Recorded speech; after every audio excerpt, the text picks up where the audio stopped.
মোহাম্মদ ইউনূস সাহেব তিনি যে বিষয়টা করলো অত্যন্ত কষ্টদায়ক। তিনি আন্তর্জাতিক পত্রিকায় যে সাক্ষাৎকার দিল যে ছাত্ররা, আমি বলছি তোমরা দল করো, বলছে না আমরা দল করলে একটা আসনও পাবো না, বলছে না তোমরা ক্ষমতায় যাবা। সেইখান থেকে শিক্ষা ব্যবস্থাকে এদেরকে এই লুবি বানিয়েছে, সন্ত্রাসী বানিয়েছে, চাঁদাবাজি বানিয়েছে। আজকে স্কুল কলেজ বিশ্ববিদ্যালয় এখন ওরা আর যাইতে চায় না। ওদের মধ্যে লোভ আসছে টাকা কিভাবে উপার্জন করবে, কিভাবে নেতা হওয়া যাবে, অথচ বয়স এবং তার অবস্থার কোনো কিছু তোয়াক্কা করতেছে না। তাই আজকে রিয়াদ নামের একটা ছেলে কিভাবে যে আপনার চাঁদাবাজি করতেছে, এই রিয়াদটা সারা বাংলাদেশে টিওডো office, DC office, OC office, এই সচিবালয়, প্রত্যেকটা জায়গায় এই এনসিপি, এই ছাত্র বৈষম্যের লোকজন বসে অন্যায়, অবিচার, দুর্নীতি, চাঁদাবাজ তদবির করতেছে, চাকরি দিচ্ছে। চাঁদাবাজ, দখলবাজ, সন্ত্রাস, মব সৃষ্টি, এগুলো যদি সব থেকে আমরা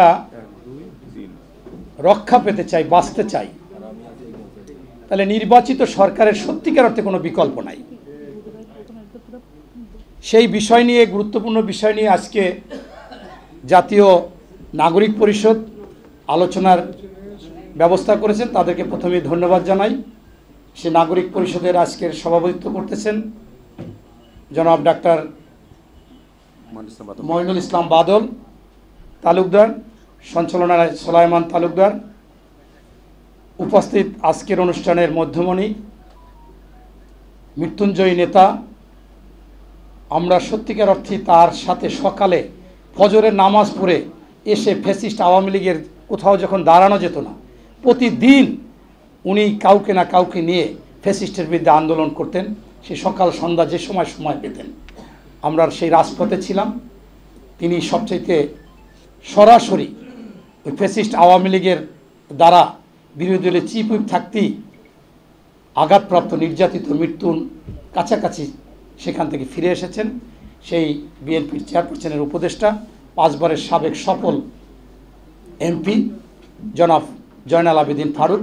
উপস্থিত আছেন আরেকজন জাতীয় বীর, 90-এর স্বৈরাচার বিরোধী আন্দোলন যার পিছনে থেকে আমরা করেছি, আমার প্রিয় মানুষ, ঢাকা বিশ্ববিদ্যালয় যিনি নেতৃত্ব দিয়েছেন, কেন্দ্রীয় ছাত্রদলের ভারপ্রাপ্ত সভাপতি ছিলেন, বিএনপির প্রশিক্ষণ বিষয়ক সম্পাদক। বড় কথা হচ্ছে ফ্যাসিস্টের সময় প্রতিদিন টকশোতে গিয়ে ওই স্বৈরাচার আওয়ামী লীগের দুর্নীতির কথা তুলে ধরেছেন, গ্রেপ্তার হয়েছেন, রিমান্ডে গিয়েছেন।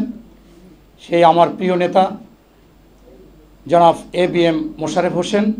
উপস্থিত আছেন বিএনপির নির্বাহী কমিটির ধর্ম বিষয়ক সম্পাদক, জালকাঠির কৃতি সন্তান জনাব রফিকুল ইসলাম জামাল ভাই, সিরাজি সহ অন্যান্য নেতৃবৃন্দ। সংগ্রামী সাথী বন্ধুরা, আজকে বাংলাদেশে যা হচ্ছে এটা মানুষের কোনো কথা না। আমি আজকে রাজনীতিবিদ হিসেবে বলতে চাই না, আমি 16-17 বছর একজন সাধারণ মানুষ হিসাবে আন্দোলন করেছি, গুলি খেয়েছি, পা ভেঙেছি, আয়নাঘরে গিয়েছি, গ্রেপ্তার হয়েছি, রিমান্ড হয়েছে, বাসা ছাড়া ছিলাম, ব্যবসা ছাড়া ছিলাম, কোথাও দাঁড়াতে দেয়নি। তারপর সকল আন্দোলন সংগ্রামে ছিলাম একটা কারণে, সেটা মানুষের ভোট অধিকার চেয়েছিলাম, মানুষের গণতন্ত্র ফিরে চেয়েছিলাম। এইটা ছিল মূল কথা। আর আমি যখন 36 জুলাই আন্দোলন করি, বিএনপির যখন 65 লক্ষ লোকের নামে মামলা, বিচার শুরু হয়ে গেছে, পিঠ দেয়ালে ঠেকে গেছে, তখন আমরা আমাদের স্ত্রী সন্তান নিয়ে নামতে বাধ্য হয়েছি। তারেক রহমানের নির্দেশে গোপনীয়ভাবে হলেও, ভিতরে থেকে হলেও আমরা সেইটা করেছি। আমার সন্তানকে নিয়ে আমি আন্দোলন করেছি। তখন যখন জনগণ এসেছে, জিজ্ঞাসা করেছি আপনারা কেন এসেছেন, তারা বলেছে আমরা সুশাসন, সুনীতি, সুবিচার চাই, বাজার দর নিয়ন্ত্রণ চাই, আইন শৃঙ্খলা বাহিনী সঠিকভাবে চলবে, ঘুর চলবে না, দুর্নীতি চলবে না। এইটার জন্যই আজকে আমরা এখানে রাজপথে এসেছি। আমরা এই ছাত্রদেরকে খাবার কিনে দিচ্ছি, গৃহিণী এসেছে, হকার বাই এসেছে, আপনার পাঠাও চালক এসেছে, ভ্যান চালক এসেছে, রিক্সা চালক এসেছে, এই আশা ভরসা নিয়ে আজকে আমরা দেখতেছি শিক্ষক, মানুষ গড়ার কারিগর আসিফ মাহমুদের বাবা সে আজকে ওই কারিগরি বাদ দিয়ে কিভাবে অর্থ জোগাড় করার, অবৈধ সন্ত্রাসী দখলবাজ চাঁদাবাজের কি কারিগর করা যায়, সেই কারিগরের প্রধান হচ্ছেন তিনি। তিনি তার অঞ্চলে ইচ্ছা মতো সন্ত্রাসী কার্যকলাপ করছে, দখল করতেছে। আমি ভেবে পাই না যে এই জন্য কি গুলি খেয়েছি, এই জন্য আয়নাঘরে গিয়েছি, এই জন্য কি রাজপথে ছিলাম। সেইখানে আজকে যখন দেখি বিভিন্ন চ্যানেলে খুব কষ্ট লাগে, কান্নাকাটি, মহিলারা কাঁদতেছে ওই আসিফ মাহমুদের বাবার নির্যাতনে, ওই আসিফ মাহমুদের নির্যাতনে মামলা দিচ্ছে, এখন তার বিরুদ্ধে কোনো কথা বলা যাবে না, পুলিশ ধরতেছে।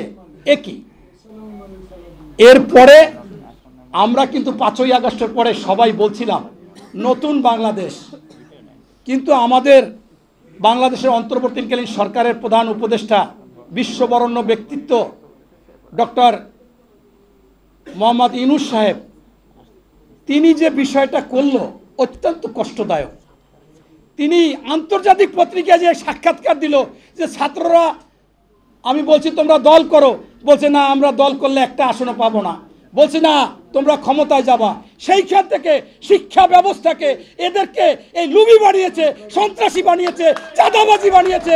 আজকে স্কুল কলেজ বিশ্ববিদ্যালয় এখন ওরা আর যাইতে চায় না, ওদের মধ্যে লোভ আসছে টাকা কিভাবে উপার্জন করবে, কিভাবে নেতা হওয়া যাবে, অথচ বয়স এবং তার অবস্থার কোনো কিছু তোয়াক্কা করতেছে না। তাই আজকে রিয়াদ নামের একটা ছেলে কিভাবে যে আপনার চাঁদাবাজি করতেছে, এই রিয়াদটা সারা বাংলাদেশে টিওনো office, DC office, OC office, এই সচিবালয়, প্রত্যেকটা জায়গায় এই এনসিপি, এই ছাত্র বৈষম্যের লোকজন বসে অন্যায়, অবিচার, দুর্নীতি, চাঁদাবাজ তদবির করতেছে, চাকরি দিচ্ছে।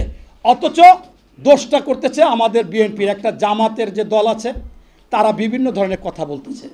দুঃখজনক, আমাদের নেতা বিএনপির ভারপ্রাপ্ত চেয়ারম্যান মহোদয় তারেক রহমান সাহেব 5ই আগস্ট থেকে এই সরকারকে অনুনয় বিনয় আবেদন করে যাচ্ছে, সন্ত্রাসী, চাঁদাবাজ, দখলবাজ, এই সিন্ডিকেট, তাদের কোনো দল নাই, তাদের গ্রেফতার করুন, কঠিন শাস্তি দিন। আমার হাতে আছে বহিষ্কার, আমি বহিষ্কার করতেছি, বহিষ্কারও করেছে। উনি কি ক্ষমতায়, উনি কি মামলা করতে পারবে, উনি কি বিচার করতে পারবে? কিন্তু সেইটা জামাত ইনিয়ে বিনিয়ে বলতেছে। আমি শেষ করব, আমার বক্তব্য একটু বড় হয়ে যাচ্ছে।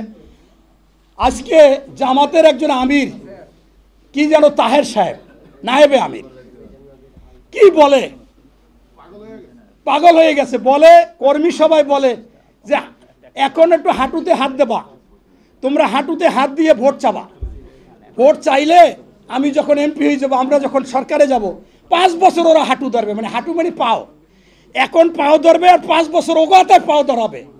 আবার বলে ওই যে আপনার সরোয়ার্দী উদ্যানে আপনার নাকি আল্লাহ তাআলা এই সমাবেশ করে দিছে, সেইখানে নাকি ফেরেশতাও আসছে। এই সমস্ত ওদের ডক্টর শফিকুর রহমান মাসুদ, সে বলে যে যারা পিআর মানবে না তারা কোরআনের সাথে বেঈমানি করবে। এই সমস্ত কথা বলে মানুষকে জান্নাতের টিকিট দিতে চায়। স্পষ্টভাবে কথা, যারা বাংলাদেশে নির্বাচন চায় না তারাই বাংলাদেশের শত্রু, স্বাধীনতার শত্রু, 52, 71, 90 এবং এই 24-এর শত্রু। নির্বাচনের কোনো বিকল্প নাই, নির্বাচিত সরকারের কাছে সবকিছু আমাদের যথাযথভাবে হবে এবং সন্ত্রাস, দখলবাজ, এই আইন শৃঙ্খলা সব সঠিক হবে। এই বলে আমি আমার বক্তব্য শেষ করছি।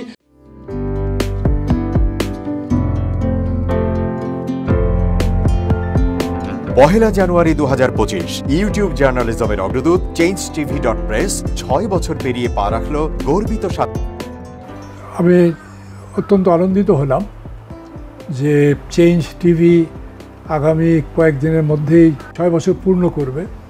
আর হাঁটি হাঁটি পা পা করে চলা শুরু করে এখন সে বেশ দৌড়াদৌড়ি করছে বলা যেতে পারে। ও নামটাও অত্যন্ত বলবো যে সিগনিফিক্যান্ট, যে চেঞ্জ, এই গণঅভ্যুত্থান কিন্তু চেঞ্জ চেয়েছে। সেই হিসেবে তোমার টেলিভিশনের, তোমার এই চ্যানেলের নামের একটা যথেষ্ট মিল পাওয়া যায়। আমার প্রত্যাশা যে এই গণঅভ্যুত্থানের যে প্রত্যাশা, যে আশা আকাঙ্ক্ষা, চেঞ্জ টিভি সেটিকে এগিয়ে নিয়ে যাবে। তোমাকে শুভেচ্ছা। চেঞ্জ টিভি যারা সম্পৃক্ত আছেন, যারা কর্মী আছেন, সামনে পেছনে সকলকে আমার শুভেচ্ছা। changetv.press, এক ফোঁটা হলুদও নেই। Online TV channel change TV 6 বছর ধরে ওনারা কাজ করে যাচ্ছেন ইতিমধ্যে জনগণের হৃদয়ে স্থান করে নিয়েছেন। প্রায় 22 লাখ সাবস্ক্রাইবার আছে এর। আর যে কোনো অনুষ্ঠান 10 লাখের মতো মানুষ এটা প্রতিদিন মানুষ দেখে থাকে। আমিও এই চ্যানেল নিয়মিত দেখি। তো চেঞ্জ টিভির পক্ষে আমির মোমিনুল মানিক সাহেবের উপস্থাপনা, প্রশ্নের ধরন, এগুলো জনগণ দেখতে চায়, শুনতে চায়। আমি চেঞ্জ টিভির উত্তরোত্তর সমৃদ্ধি কামনা করছি।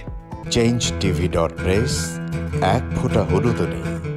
চেঞ্জ টিভি, তো আমি তাদেরকে আমার অসংখ্য শুভেচ্ছা জানাচ্ছি, কারণ তারা যে ভূমিকা রেখেছে এই সময়, একটা কঠিন সময় ছিল, সেটাতে যেমন ভূমিকা রেখেছে, এমনকি 5ই আগস্টের পরে নতুন বাংলাদেশেও তারা তাদের সেই তীক্ষ্ণ একটা সমালোচনামূলক এবং যেটাকে আমি গঠনমূলক বলব সেরকম একটা ভূমিকা রাখছেন। তো সেক্ষেত্রে আমরা মনে করি যে এই ভূমিকা আমাদের দরকার, আমরা চাই এটা থাকুক এবং আরও যেন সমৃদ্ধ হয়। নতুন বাংলাদেশ নির্মাণে আমরা চাই যে চেঞ্জ টিভি যে সমালোচনাগুলো করছে বা যেগুলো আমরা তুলে ধরছেন, সেটা এমন করে করবেন যেন আমরা সেখান থেকে শিখতে পারি এবং সবাই মিলে যেন আমরা নতুন বাংলাদেশকে সত্যিকার অর্থে বৈষম্য বিহীন একটা সমাজ গড়ে তুলতে পারি,